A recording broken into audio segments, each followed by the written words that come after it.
Sveiki, dasigavau šiandien tik tai Butane iki šitos pilies, planavau daugiau kur dasigaut, bet tik tai čia dasigavau. Ir kartais vis dėlto reikia atsakyti visokiausių tenai heiterių komentarus, tenai daug rašinėja visokiausių šūdų apie mane.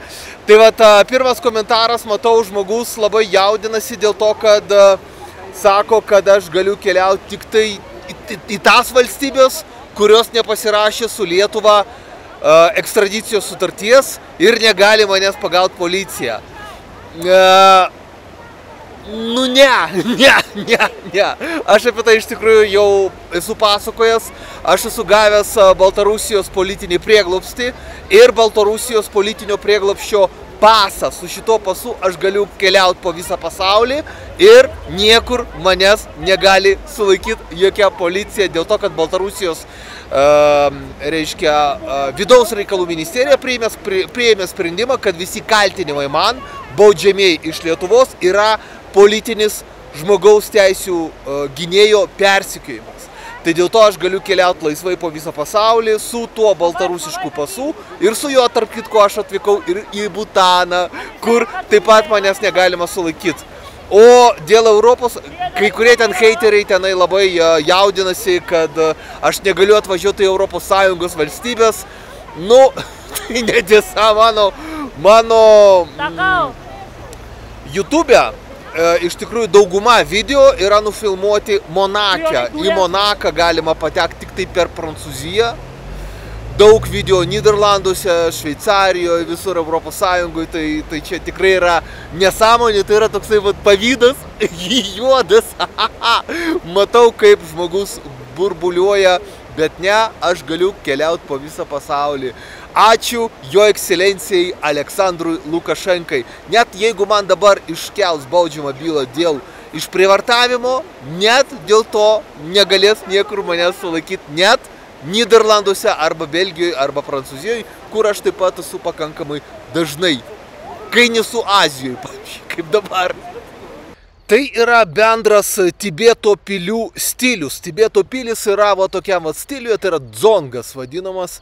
Ta pilis, kaip ir Kremlius yra tokia specifinė Rusijos pilis, taip dzongas yra Tibeto. Bet mes ne Tibeto, kaip mes Tibeto? Mes Butane, tai netoli nuo Tibeto. Tarp kitko, Tibete galbūt gražesnės pilis, aš ten galbūt net ir nuvažiuosiu, gal net ir šiemet. Kitas komentaras nuo heiterio. Tomai, ir vėl tu photoshopini, nemeluok, jokie ten ne Everesto kalnai ar miestas, čia tik autošopas, padarytas su judančiais žmonėmis, vienas šonas rudas, kitas baltas, akivaizdus melas. Ką aš galiu pasakyti? Akivaizdus melas. Iš tikrųjų, aš nemoku photoshopinti, aš nemoku kažką pripiešti, net mano video aš nemoku parašyti video pavadinimo ant ekrano, kaip kiti daro blogeriai. Pas mane visada yra tiesiog video pavadinimas visada yra parašyta iš šono. Aš nemoku ant ekrano parašyti. Bet aišku, jeigu kažkas labai nori tikėti, kad tai yra photoshopas, kad tai yra feikas, kad aš sėdžiu Baltarusijos Rusijai, tegul tiki, koks man skirtumas. Štai užlipom į Ripungo pilį, iš tikrųjų ten apačioj prie upės buvo gražesnis vaizdas, man atrodo, bet jau užlipom, tai teskim nuo čia. Sekantis komentaras heiterio žmogaus, kuris nieko nedaro gyvenime, tik tai nekenčia. Iš ko gyveni, klausia manęs grotuvas. Grotuvų, iš ko aš gyvenu, aš jau daug kartų labai su didžiausiu džiaugsmu apie tai pasakojau. Aš esu milijonierius ir į pensiją išėjęs advokatas. Kartais kaip į pensiją išėjęs advokatas, aš dar biškį dirbu advokato darbo, bet kuo toliau, tuo mažiau. Dėl to, kad aš esu milijonierius. Štai toks atsakymas, iš ko aš gyvenu. O pinigus be abejo aš pavogiau iš Lietuvos pensininkų, dėl to, kad man patinka vogti. Po kiek diplomai ir kur geriau padaryk klaidą bus visiems įdomu. Žiūriu visur galimai ragus. statydamas prisidirbi, kad varai per pasaulį neturėdamas nei šeimos, nei pastovios gyvenamosios vietos. Kol kas spėjai laiku išnešti Vilną. Apie tai, kad mano diplomai nupirkti, pirmoji pradėjo pasakoti panelė Ignas Vėgėlė. Ji tai pradėjo daryti dar 2014 metais, iš karto, kai aš laimėjau Rolando Pakso bylą Jungtinių tautų organizacijai. Iš karto šitą panelė Ignas Vėgėlė pradėjo pasakoti. Ir nuo jos kartoja visokiausi heiteriai, kad mano diplomai nupirkti.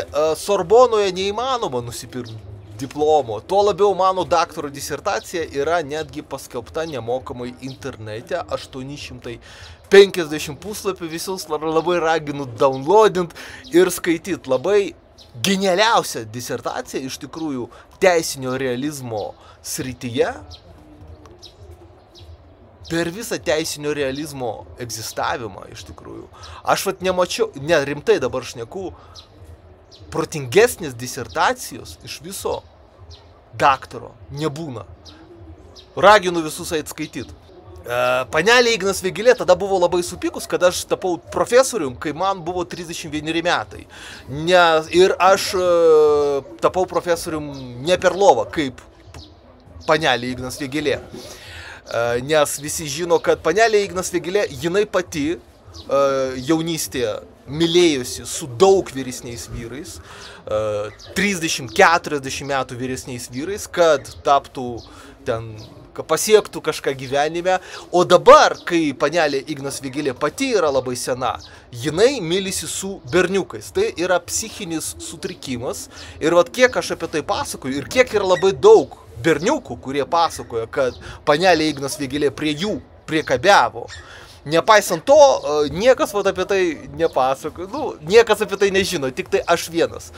O apie tai, kad jį tenai prisimelavo, kad mano diplomai nupirkti, ta dūra panelė Ignas Vėgėlė, ta dalbajobė. Apie tai man iki šiol dešimtmečiais visokiausi dalbajobai rašo komentaruose.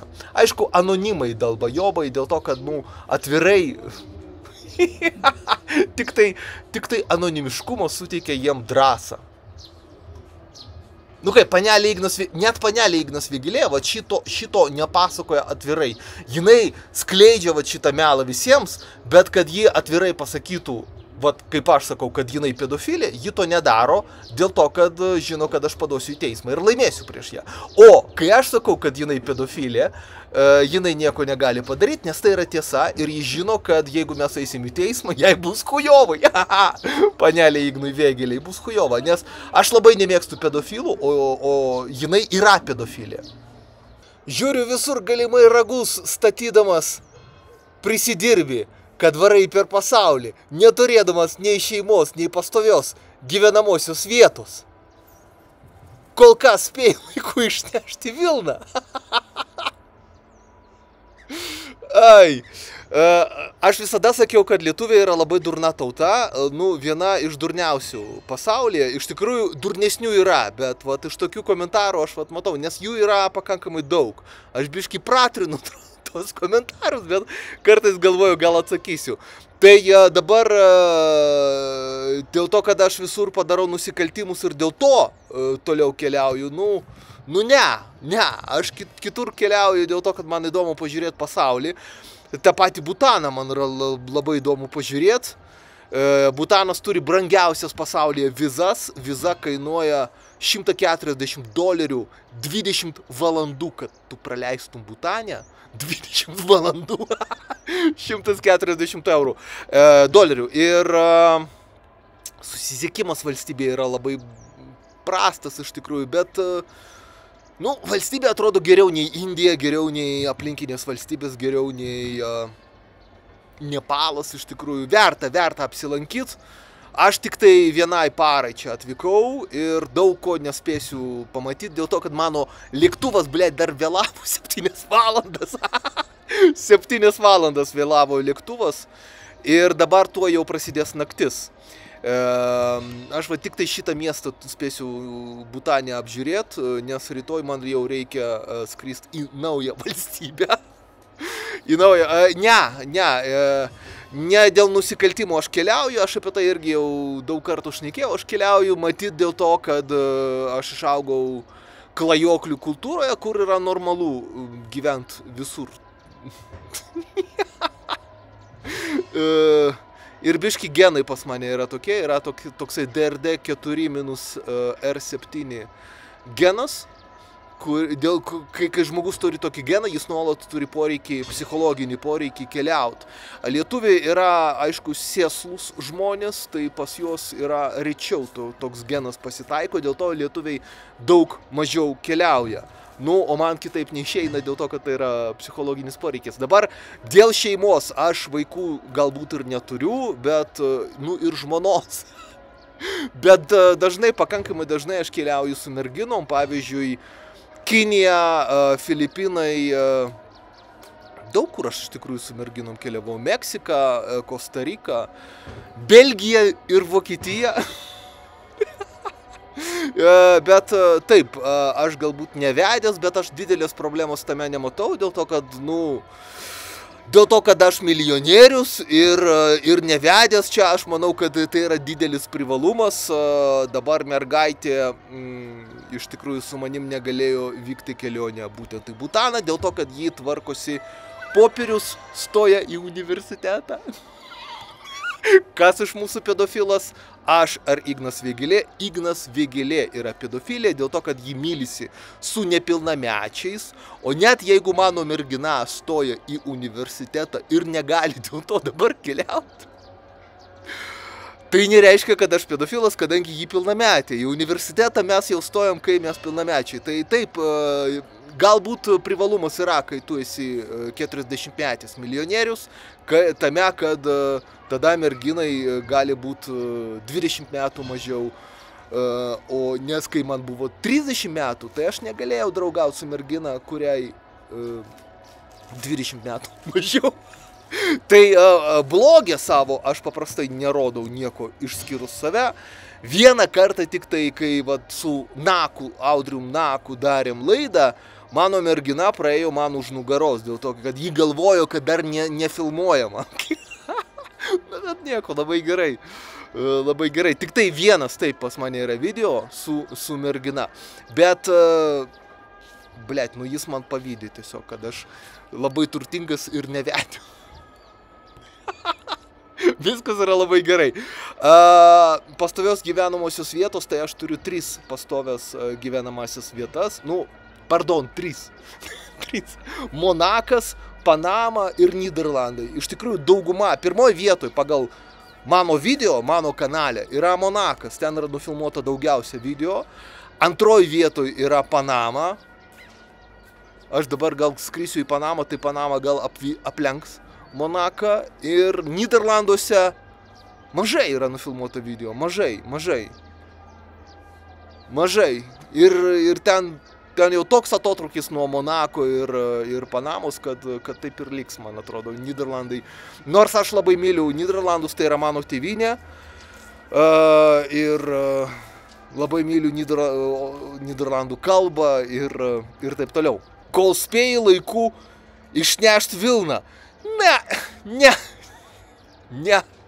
Aš galiu daryti labai daug nusikaltimų, kaip ir sakiau, turiu Baltarusijos suteiktą politinį prieglobstį ir politinio pabėgėlio pasą. Tai tas pasas apsaugo mane nuo Interpolo. Interpolas negali manęs ieškoti, Interpolas negali manęs sulaikyti niekur pasaulyje, net Nyderlanduose, net Prancūzijoje, net Vokietijoje. Aš tarp kitko jau pasakoju, pas mane yra daug video apie tai, kad mane buvo sulaikę ir Vokietijoje, ir Vengrijoje, ir Belgijoje, ir Ispanijoje, ir Nyderlanduose, 2 kartus Nyderlanduose.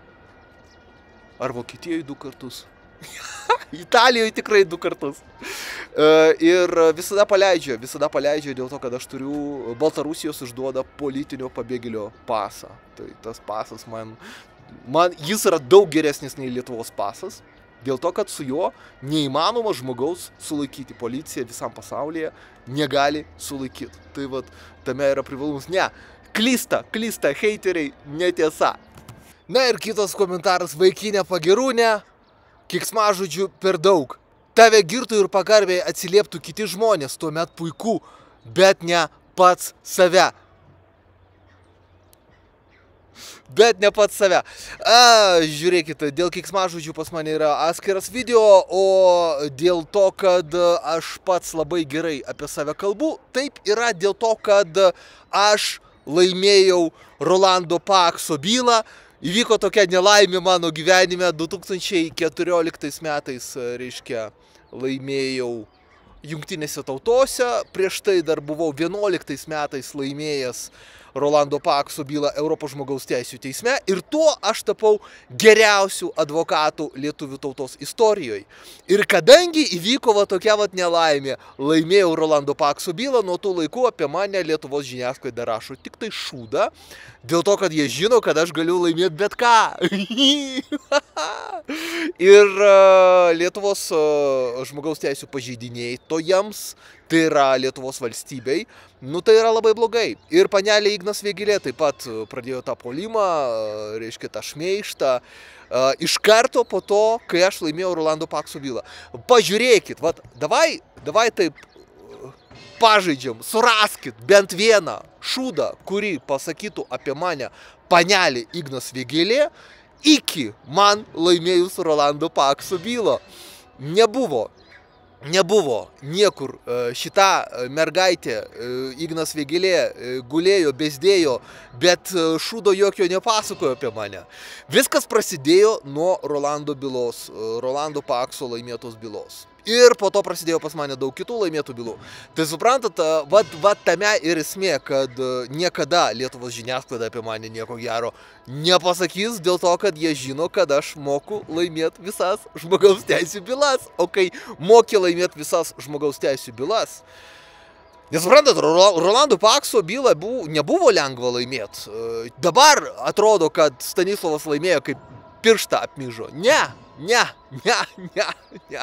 Rolandas Paksas buvo pralaimėjęs visus Lietuvos teismus, konstitucinį teismą, jam buvo baudžiamusios bylos, jam buvo depresija, jis gėrė, rūkė, labai stipriai gėrė, po to vėl rūkė ir gėrė, jis netikėjo pergalę. Pažiūrėkit Delfi, Lietuvos rytą, kiek straipsnių jie parašė, kad Rolandas Paksas žulikas ir nusikaltėlis. Ir jo bylą buvo sunku laimėti ne tik tai dėl to, Lietuvos vyriausybė suprato, kad jie pralaimi man proto lygmenyje Europos žmogaus teisių teisme. Ir todėl Lietuvos vyriausybė pasamdė advokatus iš Norvegijos, kad jie gintų Lietuvos vyriausybę nuo manęs ir, reiškia, Rolando Pakso bylos, kur aš buvau vienintelis iš tikrųjų advokatas.